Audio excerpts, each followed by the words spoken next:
32 teams, 5 rounds, 1 true national champion. The path to Naples starts right here. We're going to find out who's playing who in the single largest event in youth football. From the birthplace of college football, Rutgers University, home of the Scarlet Knights, this is the 2018 FBU National Championship Tournament Draw Show.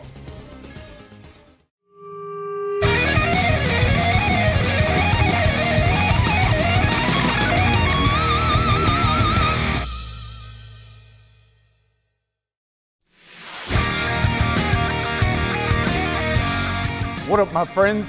Thank you for joining us and welcome to the 2018 FBU National Championship Tournament Draw Show.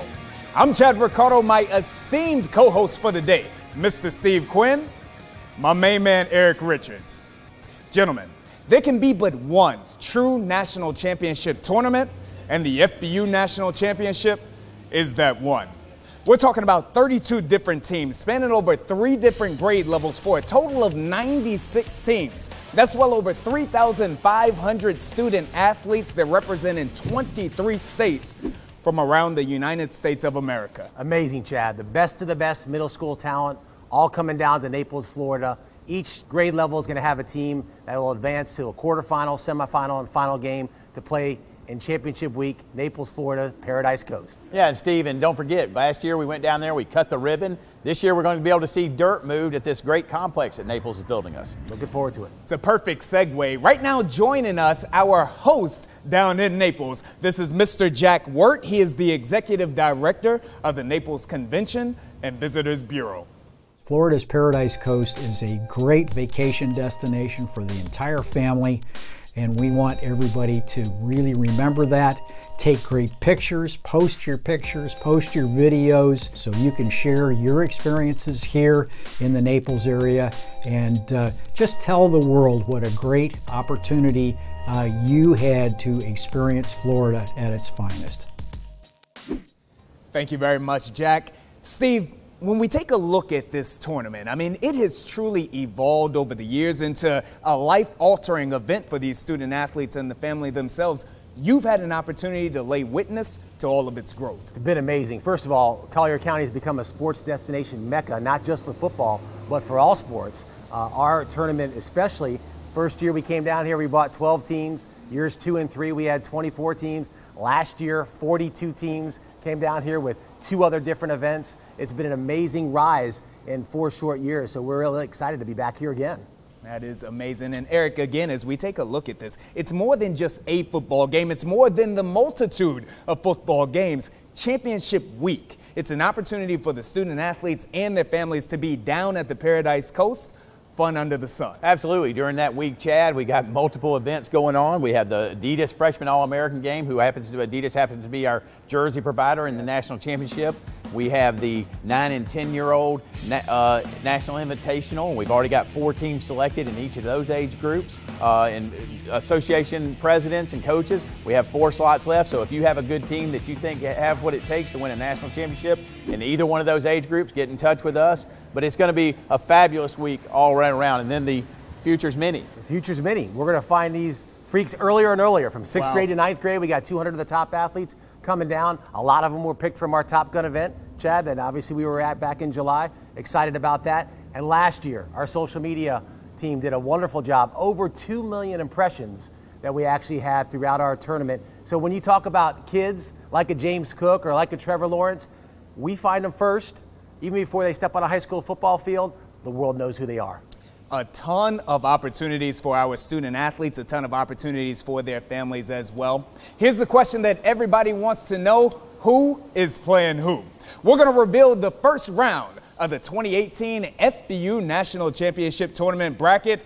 That's coming up next. This is the path to Naples. We know how to play hard in Naples, Marco Island, and the Everglades. On the beaches and on the greens. Downriver and downtown. In our restaurants and in the end zone. Come play your hardest, then take time to explore paradise, Naples, Marco Island, and the Everglades, Florida's Paradise Coast.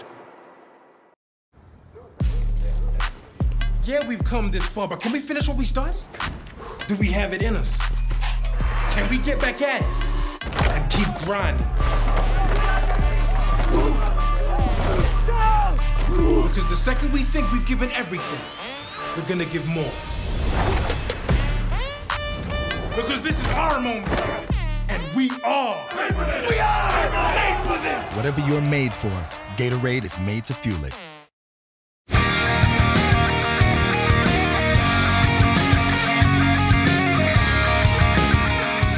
Welcome back to the 2018 FBU National Championship Tournament Draw Show. Gentlemen, the stage is set. It's now time to reveal to the nation who's going to be playing who in our first round. But before we get to that, though, E, I know that there's a question that some individuals at home have been asking. Talk to me about why is it that we don't just seed these teams ourselves? Why is it that we choose to go with a random draw? Well, Chad, for this tournament, what we do on the random draw, it allows that we don't have the same matchups in round one every year. Sure. Okay, so it brings some integrity to the matchups, and we so believe in the system that when the teams qualify for the Elite Eight to come down to Naples, we put them all in the hopper again. Wow. And redraw them and everything. And so that way we don't have, you're not playing the same team every year right out of the gate, week one. We mix it up a little bit, and everybody has a shot to get down there. Gives everybody a chance to make it to championship Absolutely. week. All right. We're going to kick things off with the West bracket. Here's a look at our teams. In the Northwest, Eastern Washington, Northern Washington, Oregon, Seattle. In the Pacific, Los Angeles, Orange County, Sacramento, Vegas. That is your West bracket, gentlemen. Historically, we've seen one powerhouse coming through this West bracket time and time again. That, of course, being Seattle. No doubt, Seattle. Every year since 2012, Chad, we've had a 6th grade, 7th grade, or 8th grade team make it to the finals from Seattle. And, as everybody knows, they travel well. The huge fan base coming all the way from Seattle to Naples, unbelievable. First class when they come down to Naples, and they have a pretty good time at the same time. Absolutely. And Steve, let's talk about some of those parents, athletes. I mean, 2 years ago in the final game in 2016, you had a quarterback that was 6'4", Paolo Banchero. He grew 4 inches now, and he's the #1 5-star basketball recruit in the class of 2021 at 6'8", 6'10". But they've had other stars there. Jacob Sermon, a quarterback at Washington now. Julian Simon. You know, and the list goes on and on and on. And one of the top centers in the nation for the class of 2018, Jason Medeiros was there. And so they keep producing these athletes, Chad, that are on the national level 4 years later. And as we are here at Rutgers University, the Seattle fan base would feel comfortable as we have a little bit of rain behind us here as No well. doubt, Chad. Absolutely. And, you know, on one of those teams was the #1 player in the class of 2021, JT Tuamalo. As we take a look at the Seattle team, I mean, it goes without saying they shocked the world a couple of years ago when they knocked off that Broward team by a final score of 45-39. That, of course, was after losing to Broward 2 consecutive years. Unbelievable game. Unbelievable game. Probably the best middle school football game I've ever seen, Eric. There were some good ones in this tournament, and that's right up there for sure in the top 5. No doubt. When we take a look at the FBU National Championship Tournament, you know, in many ways, it's a bit of a springboard. You know, it's an opportunity for our student athletes to truly get on the radar. They move on to become freshman All-Americans. They move on to become senior All-Americans as well. Much of that comes because they get better in this tournament, competing against, practicing with other big-time student athletes. No doubt. Just this bracket alone, you had the likes of JT Daniels. You had the likes of Amon-Ra St. Brown, Jaden Woodby, all led their team to 2013 to Orange County when they played for a national championship. Now you got those 3 starting freshmen at their colleges, JT at USC, Amon-Ra St. Brown at USC, and of course Jaden Woodby, the starting strong safety for Florida State. Yeah, and Matt Corral over at Ole Miss now as a freshman, Steve, was on that team that made the long trip up over the Donner's Pass that year. No doubt. Amazing. Amon St. Brown, tremendous student athletes out there in the Pacific Division, but enough of talking about the student athletes in the past. We're going to speak about who's playing who today. We're going to kick it inside, get us out of this rain, to one of our draw assistants. They'll be joining us throughout today's broadcast. They're going to let us know who's playing who. Athletic Director of Cheshire Academy, home of Josh Jobe and Tariq Black. She's also Connecticut's team director, Kristen Ornato Giano.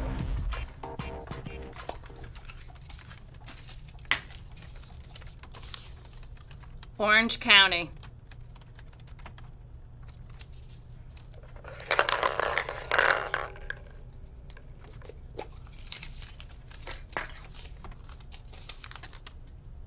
Vegas.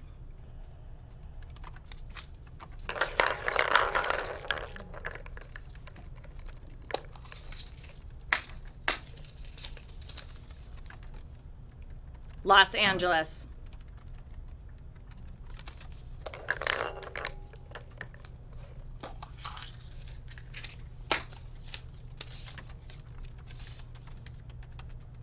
Sacramento.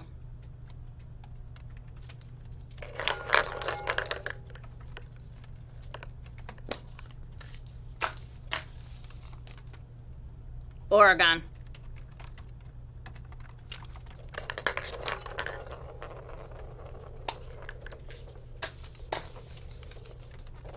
Northern Washington.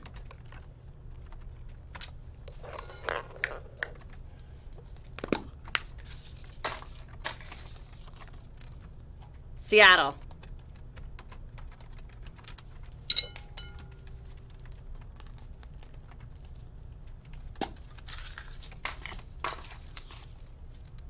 Eastern Washington. And here's your West matchups. Orange County versus Los Angeles. Vegas versus Sacramento. Oregon versus Seattle. And Northern Washington versus Eastern Washington. Gentlemen, a ton of big-time matchups out there. What stands out? Wow, really exciting matchups. Let's start out with Orange County and Los Angeles. Freddie Ortega, again, taking two teams. Team director, putting together 6 teams. A lot of talent that's going to come out of there. Who knows who it's going to be? You never know between Orange County and LA. And of course, Vegas and Sacramento, 2 teams that have never played each other before. One coming up from up there on the top part of California, coming down, and obviously Party Town Vegas coming over now. Excited about our new team director there. He's organized the team pretty quickly, so it should be a great matchup. Maybe Freddie Ortega can sit at the 50-yard line, Steve. There we go. That's what I would do. And then you got Oregon versus Seattle. That's a renewed matchup from years 1 and 2. And we talked a lot about Seattle first, Chad, but let me just tell you something.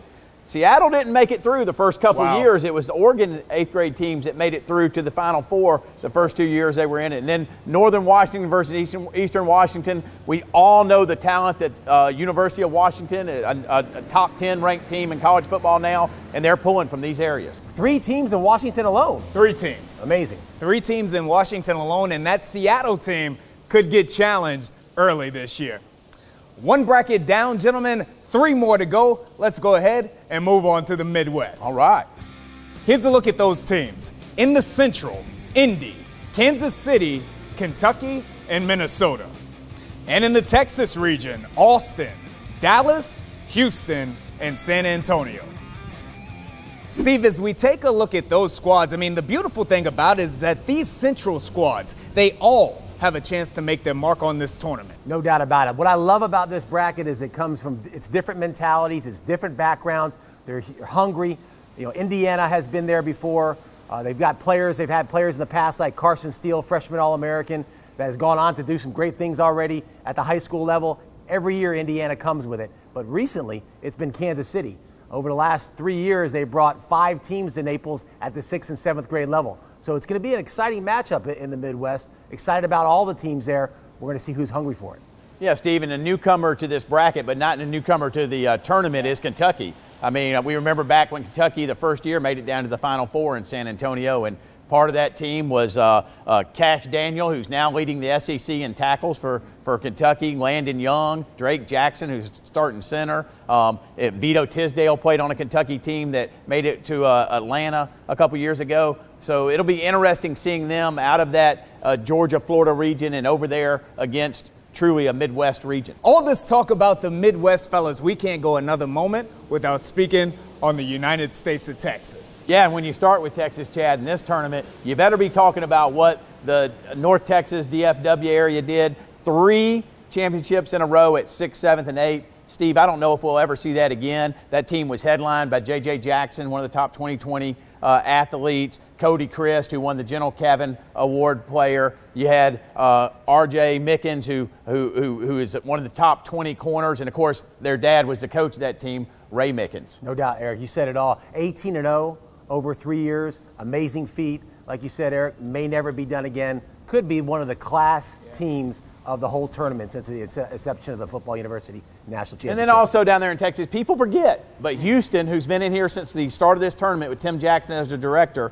won it in the 6th and 7th grade age group with Hayden Connor, one of the top 2021 offensive linemen, and Bryce Foster, who's his teammate at Houston High School. You know, they paved the way, Chad. United States of Texas, a ton of powerhouse squads down there. The beautiful thing about this tournament, though, is that the past is the past. All of these squads start 0-0 with an opportunity to head down to championship week in Naples, Florida. Let's throw it inside to our draw assistant. This young man is Sean Penna. He's the director of the Alumni Association of Bergen Catholic and New Jersey's team director and head coach.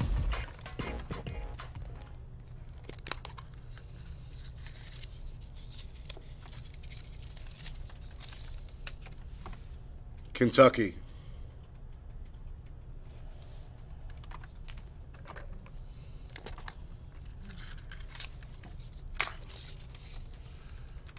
Indiana.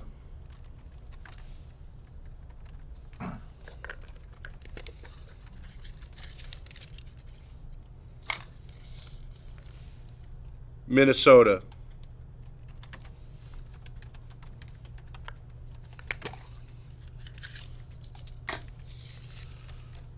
Kansas City.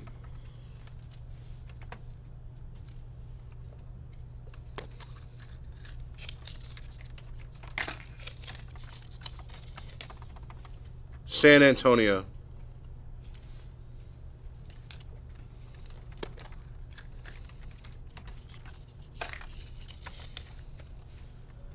Dallas.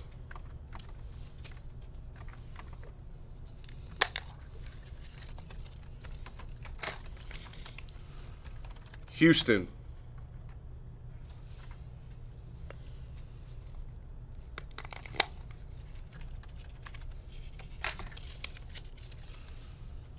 Austin.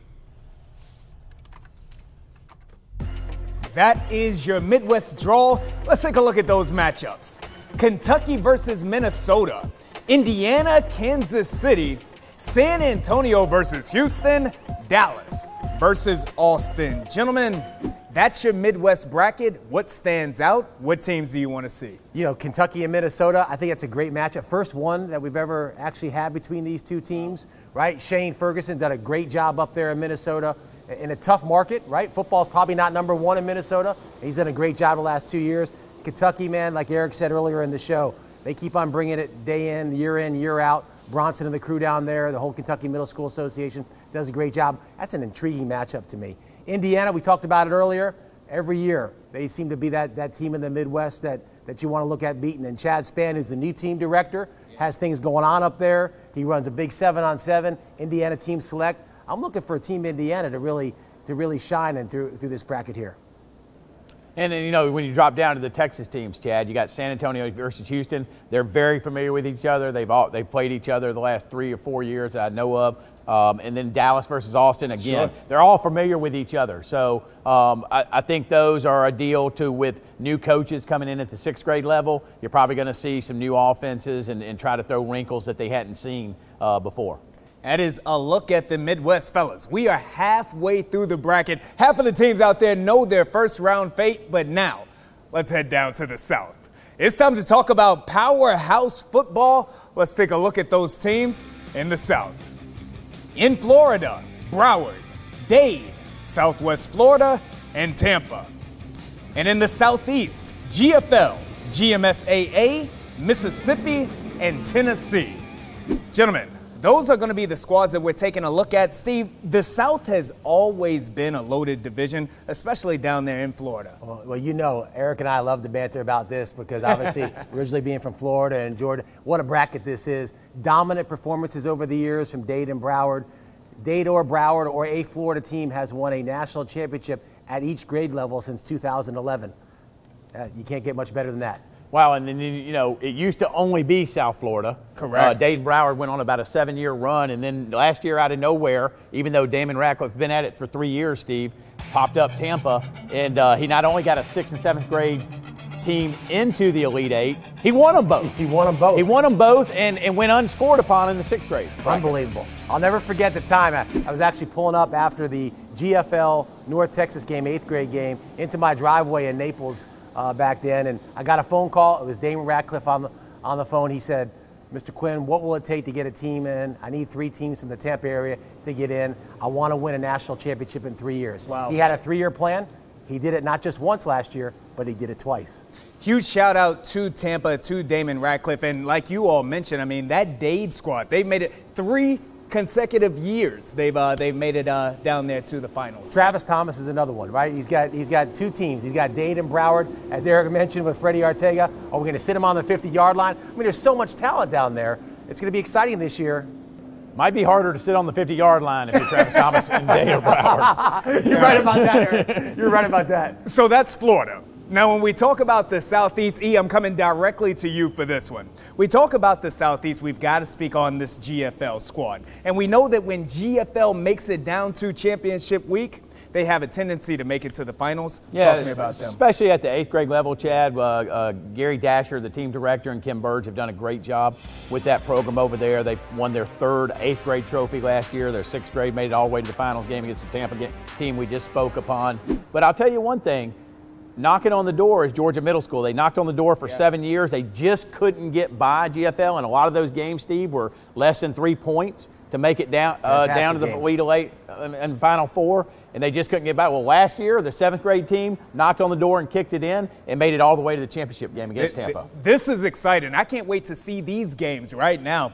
We're going to kick it inside. Our draw assistant now is Dan Black. Dan, of course, he's the team director for Team Delaware.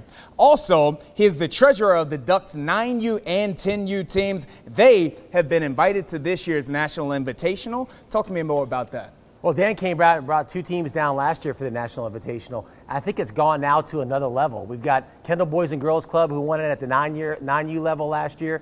The Cleveland Bombers, who won it at the 10U level last year, had some running backs back there that were just amazing. They're coming back to defend their titles.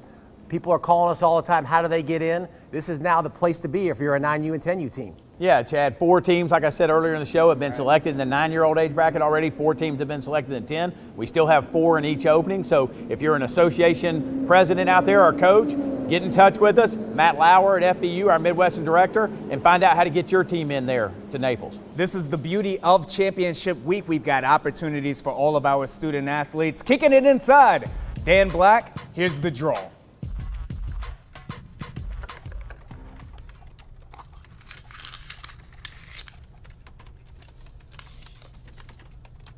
Broward County.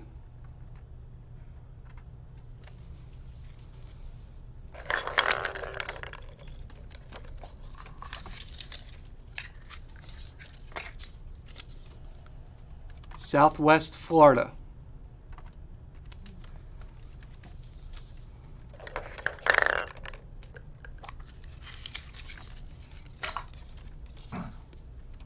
Dade County.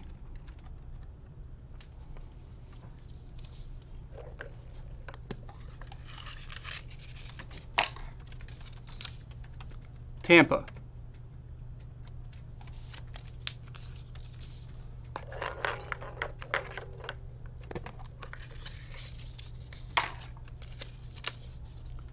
GFL.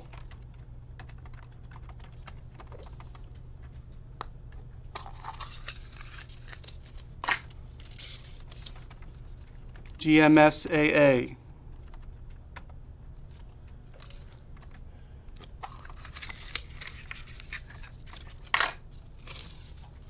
Tennessee.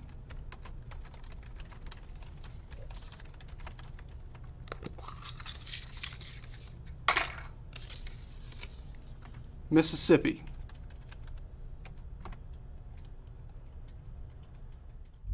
Huge matchups. Let's take a look at these. Broward County versus Dade. Southwest Florida versus Tampa. GFL versus Tennessee. And GMSAA taking on Mississippi. Gentlemen, huge matchups, big-time games. This is the South bracket. Well, Broward and Dade's going to be very happy.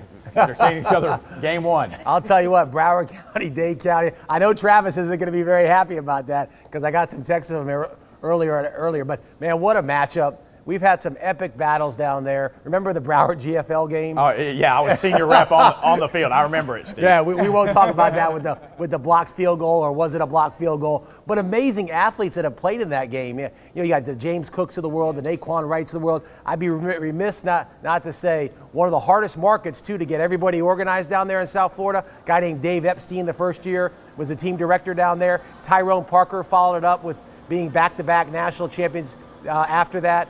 We had a kid named Nick Scalzo. He led that drive in the GFL Broward game. Led that drive. Probably the gutsiest quarterback that I've ever seen. Going to Kentucky.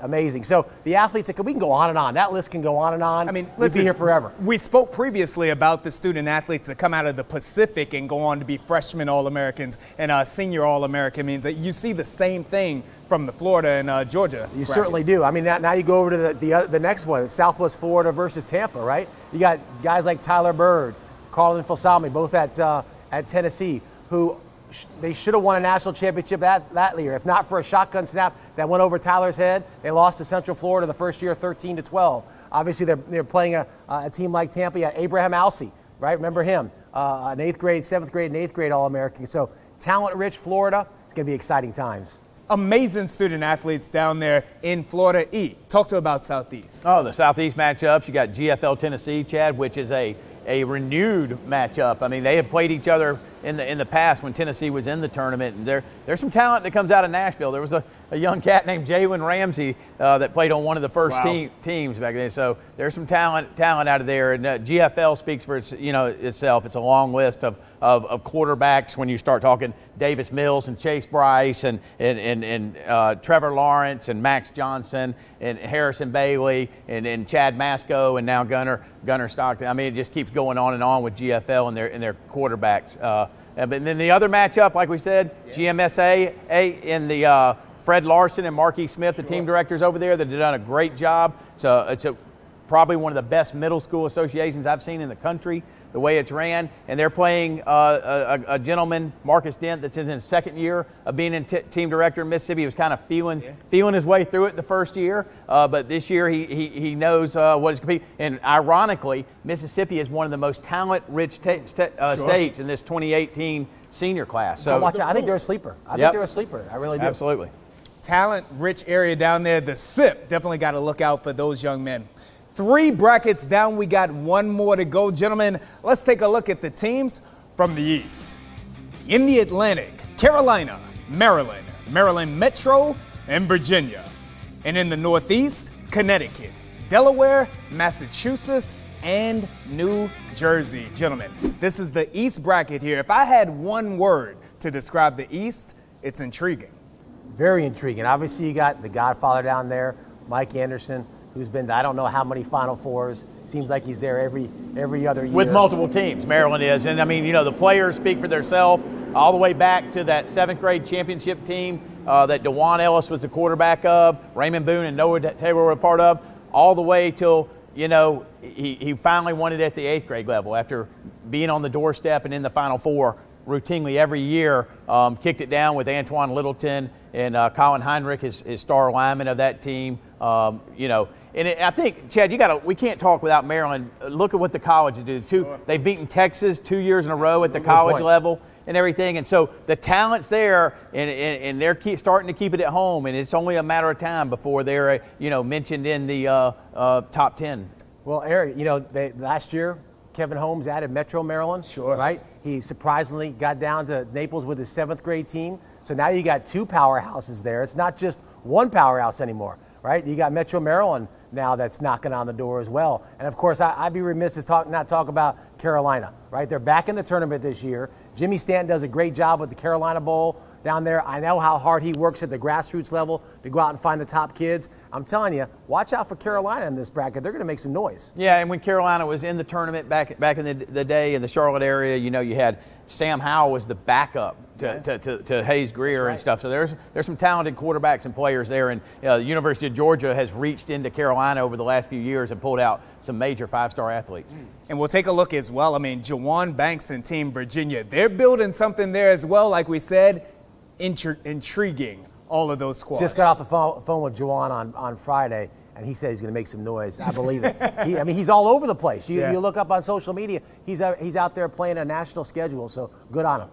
As we spoke about previously, I mean, the beauty of the FBU National Championship Tournament is that any team has an opportunity to make it down to championship week.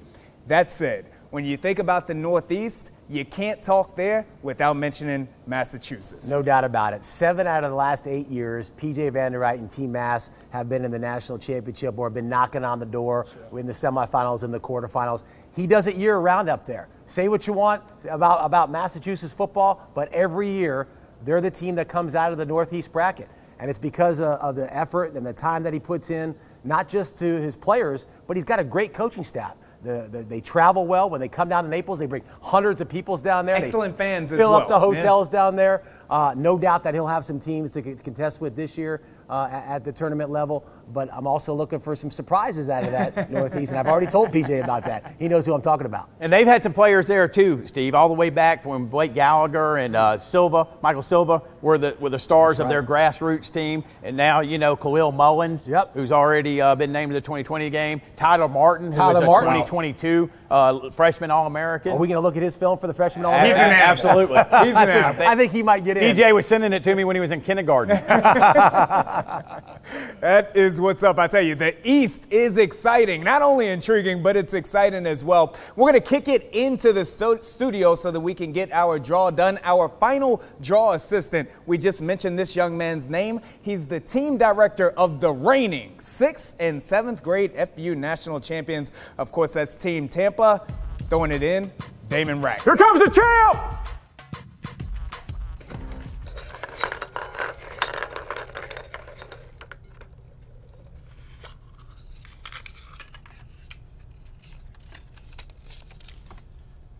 Maryland Metro.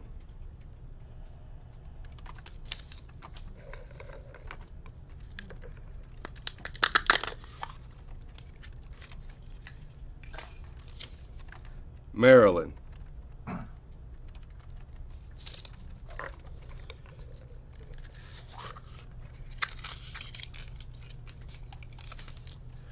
Virginia.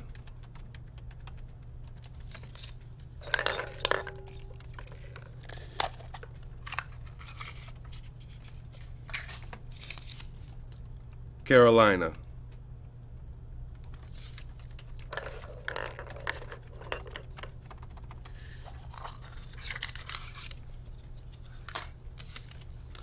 Connecticut.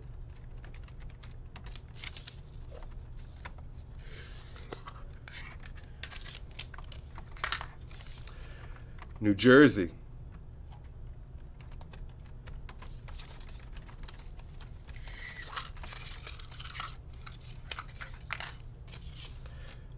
Delaware.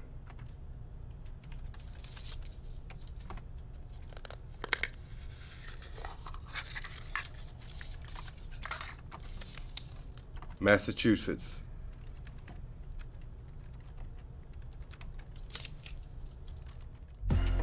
That's your full East bracket. Here we go. Maryland Metro taking on Virginia. Maryland versus Carolina.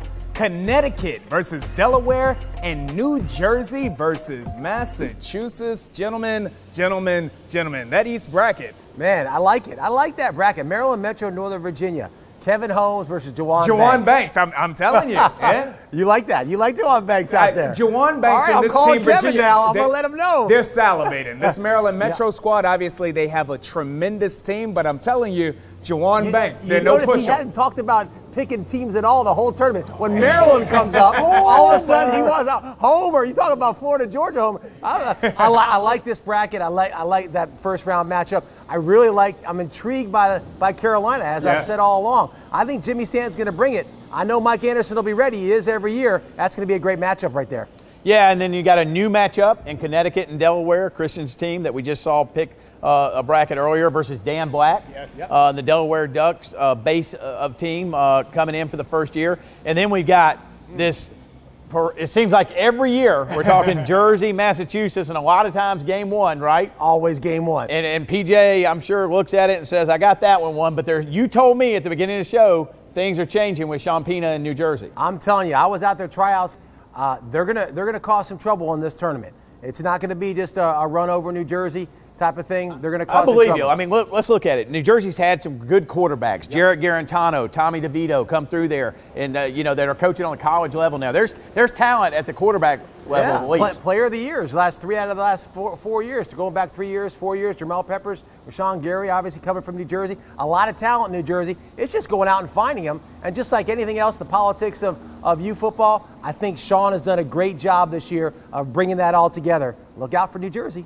And not only Juwan Banks and Team Virginia, but gentlemen, don't be surprised if Dan Black and this Delaware team put some things together. I've seen a lot of their student athletes. They've got some young men out there that can get it done. Very organized, disciplined program. From top to bottom. Oh, unbelievable. You know what? He reminds me a little bit of Damon in year one, right? He's come down here. He's put teams together. He's got all of his administrative stuff ready to go. I like what you guys talk about with Team Delaware. I think they're going to cause some problems in this tournament.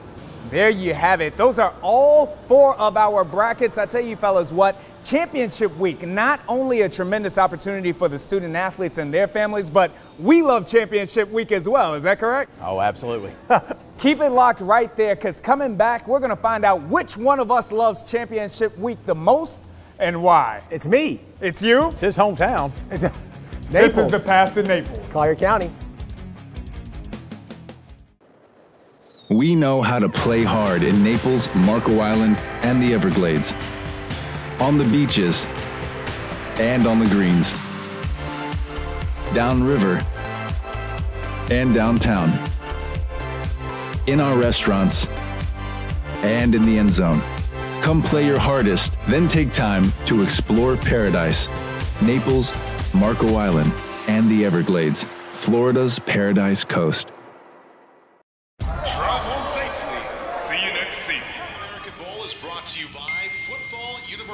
FBU, bringing former NFL coaches and players from all around the country.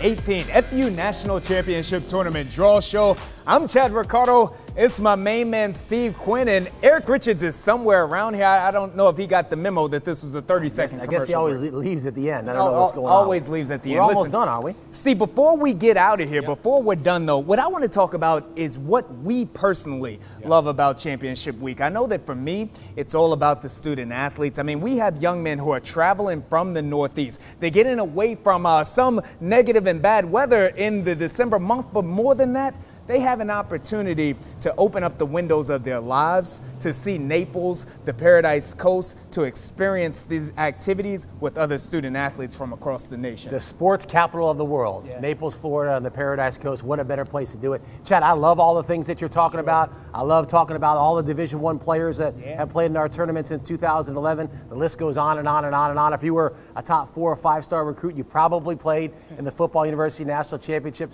We talked about Kevin Bacon, right? Sure. The 6 degrees of separation. There's got to be an FBU 6 degrees of separation as well, as far back as that goes. But what really draws me to this, and I know I can speak for Erik as well, is just what it does for these athletes from a standpoint of how they mature, the contacts that they make, the people that they meet. With social media now, these kids are getting to know each other when they're in 6th grade. all the way through college. They get connected and stay that way. They get connected and stay that way, and that's what it's really all about, is the camaraderie, and why football is such a great sport, because it's much more than what happens on the football field. It's what happens off the football field. It's all about the kids, and that's what it is that we love about the FBU National Championship. Did somebody say Naples? Did somebody say the beach? There he is. I can't wait to go, Quinn. I want to go to the beach in December. 80 degrees. 80 degrees. The beaches. Where are you going to be, Eric? Well, I'm going to be at the Ricardo. I'm going to be at the Naples Beach and Golf Club. I'm going to be at Fifth Avenue. Vicente Cigar Bar, where all the team directors will be. It is a business trip, so I'll be at the football field some. A little bit. You'll be there a little bit. Can I get you guys in the mood? I'm ready to go. You in the mood? I'm ready to go. Ricardo? I'm ready to go. Let's go. We'll see you there. This countdown is on. This Naples, is the Florida. 2018 FBU National Championship Tournament Draw Show. On behalf of Steve Quinn, Erik Richards, I'm Chad Ricardo. It's the path to Which Naples. way to the beach?